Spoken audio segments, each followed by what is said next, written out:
Hello friends, welcome to my channel. Gas cylinder விலை ஏறிக்கிட்டே போகுது. இன்னொரு பக்கம் இண்டக்ஷன் ஸ்டவ்வில் நம்ம ஊர் மண் சட்டி அப்புறம் அலுமினியம் இந்த மாதிரி பாத்திரம் வைக்க முடியலையே அப்படின்னு கவலைப்படுறீங்க. இனி அந்த கவலையே வேண்டாம். இன்றைக்கி நம்ம பார்க்க போகிறது இந்தியாவில் ரொம்ப யூனிக்கான ஒரு குக்டாப், ப்ரெஸ்டீஜ் எலக்ட்ரோ டியோ. ஒரே ஒரு போர்டில் வேகமான இண்டக்ஷன், இன்னொரு பக்கம் பார்த்திங்கன்னா எந்த பாத்திரமும் யூஸ் பண்ணக்கூடிய இன்ஃப்ராரெட். ஸோ இந்த வீடியோவில் என்னென்ன இதில் குறைகள் இருக்குது, அதுக்கப்புறம் இந்த அடுப்பை வாங்கின கஸ்டமர்ஸ் என்னெல்லாம் சொல்லியிருக்காங்க அப்படின்னு தெளிவாக நம்ம பார்க்க போகிறோம். ஸோ வீடியோவை ஸ்கிப் பண்ணாமல் லாஸ்ட் வரைக்கும் பாருங்கள். இந்த ப்ரெஸ்டீஜ் எலக்ட்ரோ டியோ பார்க்க எப்படி இருக்கும்னா ரொம்ப ப்ரீமியமாக இருக்கும். ஸோ மேலே இருக்கிற அந்த கிறிஸ்டலைன் கிளாஸ் அப்படியே பளபளப்பாக இருக்கும். ஸோ அது மட்டும் இல்லாமல் அதிகமாக ஹீட்டையும் தாங்கும். நெக்ஸ்ட்டு இதோட நீளம் பார்த்திங்க அப்படின்னா 58 சென்டிமீட்டர், அப்புறம் அகலம் பார்த்திங்கன்னா 35 சென்டிமீட்டர். ஸோ ரெண்டுமே பார்த்திங்கன்னா ரொம்ப பெரிய பாத்திரத்தை ஒரே நேரத்தில் வைக்கிற அளவுக்கு இடம் சூப்பராக விட்டுருப்பாங்க. ஸோ இதில் கீழே கண்ட்ரோல் பேனல்ஸ் இருக்குது. நீங்கள் சமைக்கிறப்போ சப்போஸ் உங்கள் கை எண்ணெயாக இருந்துச்சுன்னா கூட நீங்கள் தொட்டிங்கன்னா கூட ஒர்க் ஆகும். ஸோ அந்தளவுக்கு டிசைன் பண்ணியிருக்காங்க. இப்போ நம்ம இண்டக்ஷன் அப்புறம் இன்ஃப்ராரெட் ரெண்டையுமே ஒரே அடுப்பில் கொடுத்துருக்காங்க. ஸோ ரெண்டுக்குமே நம்ம என்னென்ன டிஃப்ரென்ஸ் இருக்குது அப்படின்னு பார்க்க போகிறோம். ஃபஸ்ட்டு நம்ம இண்டக்ஷன் பார்ப்போம். இண்டக்ஷன் எப்படி ஒர்க் ஆகுதுன்னா மேக்னெட்டிக் எனர்ஜி மூலமாக தான் வேலை செய்யுது. ஸோ இதோட ப்ளஸ் என்னன்னு பார்த்தீங்க அப்படின்னா பாத்திரத்தை மட்டும்தான் சூடுபடுத்தும். சுற்றி இருக்கிற அந்த ஏர் அப்புறம் அந்த கண்ணாடி எதையுமே சூடுபடுத்தாது.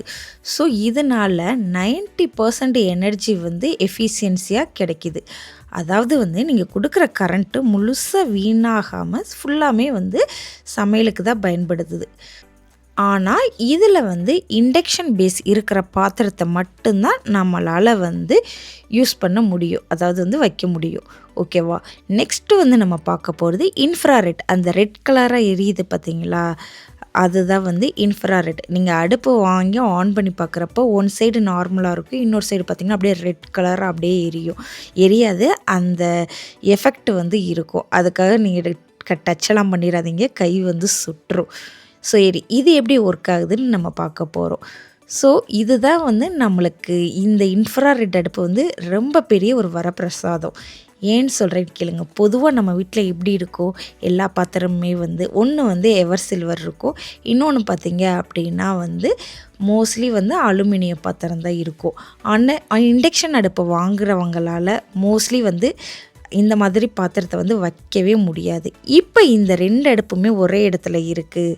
ஸோ அதாவது இண்டக்ஷனும் இருக்குது, இன்ஃப்ராரெட்டும் இருக்குது. அப்படின்றப்ப நம்மளுக்கு இன்ஃப்ராரெட் அடிக்கடி நல்லாவே யூஸ் ஆகும். எப்படின்னு சொல்கிறேன். இப்போ இதில் என்ன ரேடியண்ட் ஹீட், அதாவது ரேடியண்ட் ஹீட்டு மூலமாக தான் ரேடியேஷன், அது மூலமாக தான் இது வேலை செய்யுது. ஓகேவா? இதில் இது எப்படின்னா அது சிவப்பாக இதுக்கு முன்னாடி நான் நிறைய வீடியோஸ் உங்களுக்கு டீட்டெயிலாக அப்லோட் பண்ணியிருக்கேன். ஸோ அதை ஒரு பாத்திரங்க. இதை நான் ரொம்ப சிம்பிளாக சொல்லிடுறேன். ஸோ இப்போ அந்த ரேடியண்ட்டாக மாறி அந்த உங்களுக்கு அந்த சிவப்பு கலராக கொடுக்கும். ஸோ இதோட ஸ்பெஷாலிட்டி என்ன அப்படின்னு பார்த்தீங்கன்னா, இது எந்த பாத்திரத்தையும் பாகுபாடே பார்க்காது. நம்ம வீட்டில் மண் சட்டி இருந்துச்சுன்னா மண் சட்டி வைங்க, இல்லை அலுமினிய பாத்திரம் இருந்துச்சுன்னா அதையும் வச்சுக்கோங்க. இரும்பு, அது மாதிரி செம்பு, என்ன பாத்திரனாலும் நீங்கள் வச்சு சமைக்கலாம். ஸோ இதில் ஒரு முக்கியமான டிப்ஸ் ஒன்று இருக்குது. இன்ஃப்ராரெட்டில் சமைக்கிறப்ப நீங்கள் வைக்கிற அந்த பாத்திரத்தோட பேஸ் பார்த்துக்கோங்க, நல்லா தட்டையாக இருக்கணும். ஸோ அப்படின்னா தான் ஹீட்டு முழுசாக பாத்திரத்துக்கு போய் சேரும். இந்த குழிவாக பாத்திரம் வச்சுருப்போம்ல, வடைச்சட்டி ஒரு மாதிரி குழிவாக, அந்த மாதிரியெல்லாம் வைக்காதீங்க. ஹீட் ஏறுறதுக்கு ரொம்ப லேட் ஆகும். ஸோ இப்போ புரியுதா? அவசரத்துக்கு வேகமாக சமைக்கணும் அப்படின்னா இண்டக்ஷன் யூஸ் பண்ணுங்கள். ஆசையாக எல்லா பாத்திரத்துலேயுமே நம்ம சமைக்கணும் அப்படின்னு நினச்சிங்கன்னா இன்ஃப்ராரெட். ஸோ இந்த காம்பினேஷன் தான் இந்த அடுப்பை ரொம்பவே ஸ்பெஷலாக்குது. இப்ப நம்ம கண்ட்ரோல் பேனல்ல இருக்கிற பட்டன்ஸ் எல்லாம் பார்த்துரலாம். ஸோ, இப்ப என்னன்னா, இந்த அடுப்ப வந்து ஏன் ஸ்மார்ட் அடுப்பு அப்படின்னு சொல்றாங்க அப்படின்னு பார்த்தீங்கன்னா, இதில வந்து இந்தியன் ப்ரீசெட் மெனூஸ் எல்லாமே இருக்கு. நம்ம ஊர்ல சமைக்கிறப்ப பெரிய பிரச்சனை என்னன்னா, எந்த உணவுக்கு வந்து எந்த சாப்பாட்டுக்கு வந்து எவ்வளோ ஹீட் வைக்கணும் அப்படின்னு தெரியாம இருக்கும். ஆனா, ப்ரெஸ்டீஜில இது ரொம்பவே சிம்பிள் ஆக்கிட்டாங்க.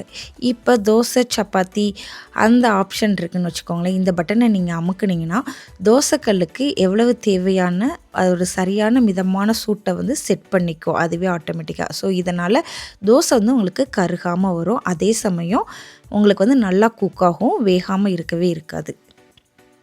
நெக்ஸ்ட்டு வந்து கறி. குழம்பு வைக்கிறப்போ உங்களுக்கு வந்து ஒரு வந்து கொதிக்கும் பார்த்தீங்களா, ஒரு சீரா. ஸோ, அதுக்கெல்லாம் வந்து இந்த பட்டனை நீங்கள் கிளிக் பண்ணிங்கன்னா சூப்பரா வந்து உங்கள் வேலையை வந்து முடிச்சிரும். அது மட்டும் இல்லாமல் இட்லி அப்புறம் வந்து பாயில். ஸோ, இட்லியை வைக்கவோ இல்லாட்டினா நீங்கள் வந்து காய்கறி வேக வைக்கிறதுக்கெல்லாம் அதிகப்படியான ஸ்டீம் வந்து வேணும். ஸோ, இந்த மோடை வச்சா ரொம்பவே பெர்ஃபெக்டாக இருக்கும். இன்னொன்று பார்த்தீங்கன்னா மில்க் டீ. இதில் ஒரு ஸ்பெஷாலிட்டி இருக்குது. பால் காய்ச்சறப்ப பொங்கி வழியாமல் கீழே சிந்தாமல் இருக்கிறதுக்கு குறிப்பிட்ட டெம்பரேச்சரை வந்து இது வந்து மெயின்டைன் பண்ணும். ஸோ, இங்கே வந்து நீங்கள் கவனிக்க வேண்டிய ஒரு சீக்ரெட்டான டிப்ஸ் இருக்குது. என்னன்னா, இந்த ப்ரீசெட் மெனு எல்லாமே வந்து இண்டக்ஷன் அப்புறம் வந்து இன்ஃப்ராரெட் அப்படின்னு 2 பக்கத்துக்குமே தனித்தனியாக வந்து வேலை செய்யும். இப்போ நீங்கள் மேனுவல் பட்டனை வந்து யூஸ் பண்ணி நீங்கள் வந்து 100 வாட்ஸ் அதிலேருந்து 2000 வாட்ஸ் வரைக்கும் உங்கள் இஷ்டப்படி கூட்ட குறைக்க இதனால் செஞ்சுக்கலாம். ஸோ, ஆரம்பத்தில் உங்களுக்கு வந்து மேனுவலாக செட் பண்ண முடியாது அப்படின்னா நீங்கள் இந்த பட்டனை மட்டும் யூஸ் பண்ணி சூப்பராக நீங்கள் வந்து சமைச்சிடலாம். நெக்ஸ்ட்டு வந்து ஒரு முக்கியமான பாயிண்ட்டு. ஸோ, இதோட மொத்த பவர் பார்த்தீங்கன்னா 3600 வாட்ஸு. இதில் வந்து 4 கேவி வோல்டேஜ் சர்ஜ் ப்ரொடெக்ஷன் இருக்குது. அதாவது வந்து வோல்டேஜ் வந்து திடீர்னு ஏறி இறங்குனா கூட இந்த மிஷின் வந்து கவலைப்படாது. அதுவே வந்து அதை பாதுகாத்துக்கிடும். ஸோ, அதுக்கப்புறம் வந்து இதில் இருக்கிற இன்டெலிஜென்ட் கம்ப்யூட்டர் கண்ட்ரோல் சிஸ்டம் வந்து உங்கள் சமையலுக்கு ஏற்ற மாதிரி பவரை அதுவே வந்து ஆட்டோமேட்டிக்காக மேனேஜ் பண்ணிக்கிடும். இந்த அடுப்பில் வந்து கொஞ்சம் ப்ளஸ் பாயிண்ட் அப்புறம் வந்து மைனஸ் பாயிண்ட் இருக்குது. ஃபஸ்ட்டு ப்ளஸ் பார்த்துருவோம். ஸோ, என்னென்னா ஃபஸ்ட்டு ப்ளஸ் என்னன்னு பார்த்தீங்கன்னா ரொம்ப வார்மாக இருக்கும். இப்போ வந்து நீங்கள் வந்து இன்ஃப்ராரெட் பக்கம் வந்து அடுப்பை ஆஃப் பண்ணிட்டாலும் கூட அந்த ஹீட் வந்து ஒரு 10 நிமிஷம் அப்படியே இருக்கும். ஸோ, நீங்கள் அந்த நேரத்தில் வந்து சாப்பாட்டை அதிலே வச்சா போதும். அப்படியே சூடாறாமல் அப்படியே இருக்கும். இன்னொன்று பார்த்தீங்கன்னா உங்களுக்கு வந்து கிளாஸ் டாப் வந்து ரொம்ப ஸ்மூத்தாக இருக்கும். ஸோ, ஈரத்துணியால் துடைச்சாலே போயிடும், பளிச்சுன்னு ஆயிரும். இன்னொன்று வந்து நீங்கள் வந்து டைமர் செட் பண்ணிட்டீங்க அப்படின்னா அதுவே ஆட்டோமேட்டிக்காக ஆஃப் ஆயிரும். பால்லாம் பொங்கி கீழே சிந்தாது. ஸோ, இன்னொன்று பார்த்தீங்கன்னா முக்கியமாக எக்கோ ஃப்ரெண்ட்லியாக வந்து இருக்கும். ஸோ, எப்படின்னா அதில் வந்து நெருப்பு இல்லை, புகை இல்லை. இதனால் உங்கள் கிச்சன் அப்புறம் டைல்ஸு சிமினி எப்போயுமே சுத்தமாக இருக்கும். இதில் சில மைனஸ் பாயிண்ட்டு இருக்குது. என்னென்னு பார்த்தீங்கன்னா பவர் சாக்கெட். அதாவது வந்து இதுக்கு வந்து சாதாரண 5A ப்ளக் வந்து பத்தாது. ஸோ, கண்டிப்பாக 15A பெரிய ப்ளக் பாயிண்ட்டு தான் இருக்கணும். ஸோ, இன்னொன்று ஃபேன் சத்தம். அதாவது வந்து இதில் வந்து ஏரோ டைனமிக் கூலிங் ஃபேன் வந்து ஓடுறப்ப கொஞ்சம் சத்தம் அதிகமாகவே இருக்கும். ஸோ, சுத்தம் செய்கிறப்ப ரொம்ப வந்து பார்த்து இருங்க. ஏன்னா இப்போ இன்ஃப்ராரெட் சைடு வந்து நான் சொல்லியிருந்தேன்ல கொஞ்சம் நேரம் ஹீட்டாக இருக்கணும். சமைச்சு முடிச்சோடனே நீங்கள் துடைக்காதீங்க. ஏன்னா கண்ணாடி ரொம்ப சூடாக இருக்கும். அது மட்டும் இல்லாமல் நீங்கள் வந்து குழிவான பாத்திரம்லாம் வைக்க முடியாது. ஸோ, சமமாக ஈக்குவலாக வந்து ஃப்ளாட்டாக இருக்கிற பாத்திரம் தான் யூஸ் பண்ண முடியும்.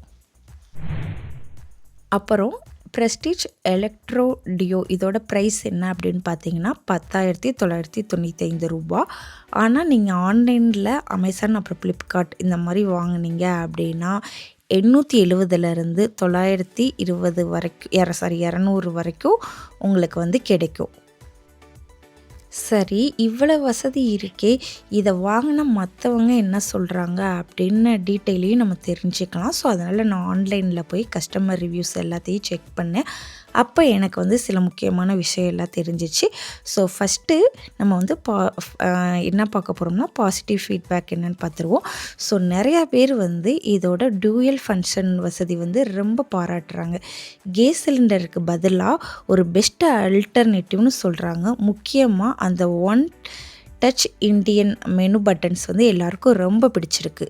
ஸோ நெகட்டிவ் வந்து என்னென்னு பார்த்துடலாம். ஆனால் சில கஸ்டமர்ஸ் வந்து சில பிரச்சனையும் சொல்லியிருக்காங்க. முக்கியமாக 2லேருந்து 10 மாதத்துக்குள்ளே சிலருக்கு வந்து இண்டக்ஷன் சைடு வந்து ஒர்க் ஆகலை அப்படின்னு கம்ப்ளைண்ட் பண்ணுறாங்க. அப்புறம் வந்து E3 அப்புறம் வந்து E6 எரர் வந்து வருது அப்படின்னு வந்து சொல்கிறாங்க. ஸோ E6 எரர் வந்து அவங்க பாத்திரம் வந்து சமமாக இல்லைன்னு அர்த்தம். ஸோ இன்ஃப்ராரெட்டில் வைக்கிறப்ப பாத்திரம் நல்லா ஃப்ளாட்டாக இருக்கிற மாதிரி நீங்கள் பார்த்துக்கோங்க. அதுக்கப்புறம் வந்து சர்வீஸ் சென்டர் எப்படி இருக்குது அப்படின்னா, ரொம்ப முக்கியமான விஷயம், இதோட சர்வீஸ் வந்து கொஞ்சம் ஸ்லோவாக இருக்குது அப்படின்னு சிலர் ரொம்ப வருத்தம் தெரிவிச்சிருக்காங்க. டெக்னீஷியன் வர்றதுக்கு சில இடங்களில் வந்து 10லேருந்து 20 நாள் வரை ஆகுது அப்படின்னு சொல்கிறாங்க. ஸோ உங்கள் ஊரில் வந்து ப்ரெஸ்டீஜ் சர்வீஸ் சென்டர் எப்படி இருக்குன்னு ஒரு தடவை செக் பண்ணிக்கோங்க. அதுக்கப்புறம் வந்து சவுண்டு, சமைக்கிறப்ப இதோட கூலிங் ஃபேன் சத்தம் வந்து அதிகமாக இருக்குன்னு சொல்கிறாங்க. அது வந்து ஏரோடைனமிக் சிஸ்டம்னால் வர சத்தம் தான் வரது தான். ஸோ அதனால் நீங்கள் பயப்பட தேவையே இல்லை. மாடர்ன் குக்கிங்கும் வேணும், அதே சமயம் நம்ம பழைய பாத்திரமும் வந்து யூஸ் பண்ணணும் அப்படின்னு நினைக்கிறவங்களுக்கு இந்த ப்ரெஸ்டீஜ் எலக்ட்ரோ டியோ ஒரு பெஸ்ட்டு சாய்ஸ். உங்கள் வீட்டில் நீங்கள் என்ன ஸ்டவ் யூஸ் பண்ணுறீங்க, இந்த காம்போ வந்து ஸ்டவ் வந்து பற்றி நீங்கள் என்ன நினைக்கிறீங்க அப்படின்னு கமெண்ட்டில் சொல்லுங்கள். இந்த வீடியோ உங்களுக்கு யூஸ்ஃபுல்லாக இருந்துச்சுன்னா ஒரு லைக் போடுங்க. நம்ம சேனலை வந்து சப்ஸ்கிரைப் பண்ண மறந்துடாதீங்க. அடுத்த வீடியோவில் பார்க்கலாம். பை.